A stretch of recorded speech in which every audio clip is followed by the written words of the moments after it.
اللهم احفظ لي أولادي ووفقهم لطاعتك، وبارك يا ربي لي فيهم.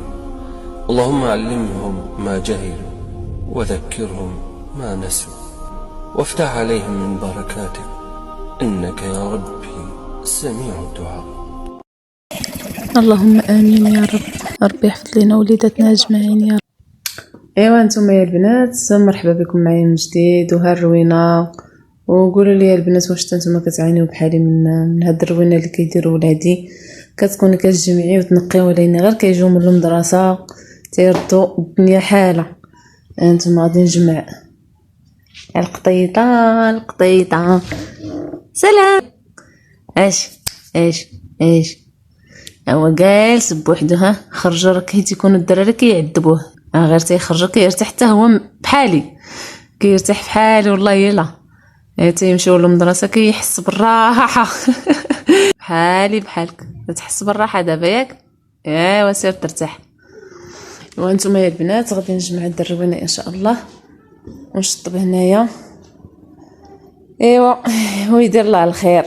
هادو هما الوليدات، غير الله يصلحهم يا ربي ويوفقهم في الدراسه ديالهم وفرحكم بوليداتكم يا ربي. يلا خليكم معايا. ايوا هنايا بديت معكم بهذا السيجور، هو اللي كيكون مكرفس بزاف. يعني هنايا فاش كنجلسو، هنايا فاش كياكلوا الدراري، وشي خطرات تيكونوا تيقراو حتى هنايا، تيجيبوا كتبهم وتيقراو هنايا. ايوا داكشي علاش كيكون مكرفس، وتيكون يعني تتكون حالته حاله ديما تقريبا. يعني خاص كل شويه تنقيه، خاص كل ما يمشيو الدراري للمدرسه تجلسي تجمعيه، وحيت غير كيرجعوا الدنيا عاوتاني كترجع كما كانت بحال ما قصتيهاش. ايوا هذا هو حالنا صافي، غادي نبقى نجمعوا ويجيو هما ويرونوا وهي غادا. ايوا يدير الله الخير. انتما البنات هاد الموكيط، هاد الشطابه تتكون هي ديك الشطابه القاصحه، يعني كتنقيه، كتحيد ليه الزغب، تحيد الخمله، كتنقيه صراحه تتكون زوينه، كتنقيه مزيان. دوك الشطابات القاصحين ماشي دوك الرطب، كدوزيها له كتنقيه مزيان، كتحيد ليه الغبره وتحيد ليه الخمله، كتحيد الزغب، تتحيد يعني كل حاجه كتكون لاصقه في داك الموكيط. ايوا هنايا دخلت للبيت ديال البنات. ديما هاد الطبله يا البنات فاش كيقراو يعني وحاطين فيها البيسي ديالهم، ديما تتكون مرونه وتنغوت، وتنبقى نقول لهم يجمعوها، ولكن مع من يعني كتهضري حتى تعياي تيديروا داكشي اللي قال لهم ريوسهم. ايوا هذا ما عطا الله. ايوا المهم هنايا جمعتها لهم ونقيتها ومسحت منها شويه الغبره. ايوا نتوما معايا نكمل التخمال ديالي، واخا ماشي تخمال، انما المهم داكشي اللي كنديرو تقريبا يوميا كنعاودوه.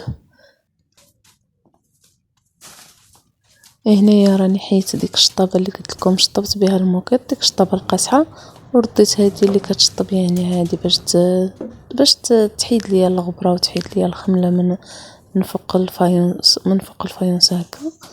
يعني ديك القاصحه كنكون كنخصها ديما كنشطب بها غير الموكيط، لانه ما كتشطب لياش مزيان الارض، يعني ما كتشطبهاش مزيان. يعني ضروري الا بغيت نشطب الارض هكا كندير عاود هادي، يعني كنبقى نبدلهم. ايوا داكشي اللي كاين. وانتم معايا هنا وصلت الكوزينه، شطبتها وجمعتها. ايوا هنايا غادي نذكركم باللايك والاشتراك وتفعيل الجرس، باش يوصلكم كل جديد ان شاء الله. المهم ساليت الشقه ديالي هنايا في الكوزينه وجمعت الدار. جاو الدراري من المدرسه، هنايا بنتي الكبيره هي اللي صوبت معكم هاد الكيكه، قالت لها ماما بغيت نصاوب الكيكه راه تجهيزها. وصوبتها بخيزو يا البنات. هنايا دارت خيزو سلقاتو في الماء وقطعته طريفات كما شفتوا، يعني حيدت له القشره وقطعته طريفات. وهنايا المكونات ديال الكيكه هما باينين. كاين عندنا خيزو، 3 البيضات، خمارات، كاس ديال سنيده، قبصه ديال الملحه. المهم هنايا راه خدت المولينيكس ودرت فيه هاد الخيزو المسلوق، وغادي تزيد عليه كاس ديال سنيده، وتيبقى يعني السكر حسب الرغبه. يعني يا بنتي راه كتعجبها الحلاوه بزاف درت كاس كامل. المهم ضفت عليهم 3 البيضات، ضفت كاس إلا ربع ديال الزيت. غادي نضيف هنايا الفاني،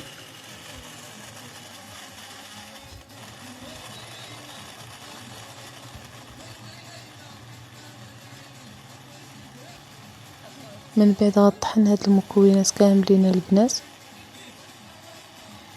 نتوما كما كتشوفوا يعني طحنتهم، يعني ما ضفت لا دقيق لا والو، طحنت هاد المكونات بوحدهم حتى تجانسوا مع بعضياتهم. وغادي تاخد داك الخليط وغتخويه في اناء هكايا باش انها تضيف عليه الدقيق وكذلك خماره وتخلطوا هنايا في هذا الاناء.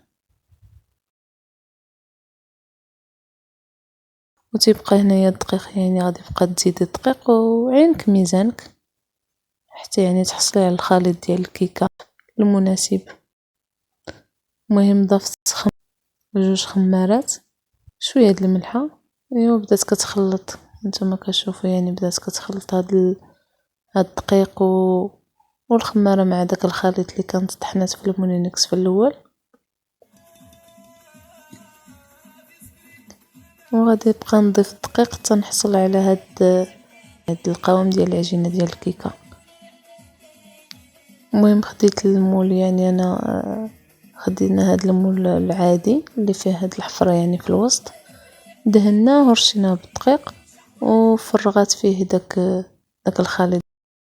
وها نتوما يا البنات، يعني من بعد ما شعلت الفران طابت لي الكيكه من الفوق، رديتها من التحت باش تحمر. وهذه هي النتيجه، طلعت روعه ما شاء الله.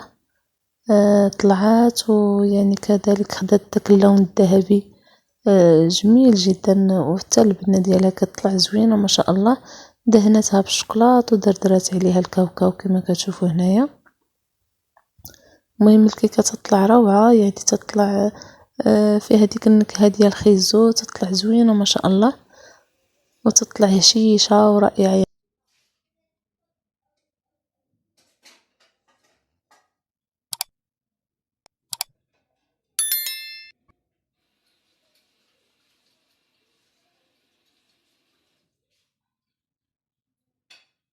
تطلع روعه ما شاء الله. واخا انا راه كنحاول انني ما ناكلش كما قلت لكم الحلويات بزاف، وانما ضروري نذوق شويه، ولكني ما غاديش نحرم يعني وليداتي ماشي حاجه تشهوها. الا كنت كنحاول انني نطبق يعني نظام صحي، كان ما غاديش نحرمهم هما من هادشي ديال الحلويات وهادشي اللي كيتشهى. وصلنا لنهايه الفيديو، شكرا لكم على المشاهده.